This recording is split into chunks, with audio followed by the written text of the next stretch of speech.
الحمد لله وكفى والصلاة والسلام على سيد الرسل وخاتم الانبیاء۔ تبلیغ والے کہتے ہیں کہ تبلیغ میں نماز کا ثواب زیادہ، بالکل ٹھیک کہتے ہیں، تبلیغ تو اللہ کے راستے میں نکلنے والی بات ہے نا۔ ایک آدمی ذوالحلیفہ پر پہنچ کر احرام نہیں باندھتا اور کہتا ہے کہ میرا جو پیر ہے اس کو یہاں سے احرام باندھنے کی اجازت نہیں دی ہے، اس لیے میں کون سا ایسا پیر ہے جاہل جس کو حضور کی میقات سے اجازت نہیں ملی؟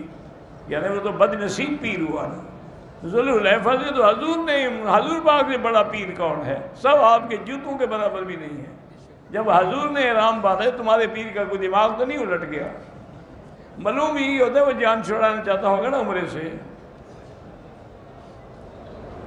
یہاں بھی ایک دفعہ آپ لوگوں کا ایک پیر آیا ہوا تھا، وہ حرم میں نماز پڑھنے نہیں آتا تھا، تو ایک آدمی نے جا کے پوچھا کہ حضرت آپ کو اللہ نے اتنی بڑی جماعت کے آپ بڑے ہیں اور پھر آپ کو اللہ نے عمرہ نصیب فرمایا ہے، آپ مسجد الحرام میں نماز نہیں پڑھتے؟ فرمانے کہ بھائی میں کیسے پڑھوں؟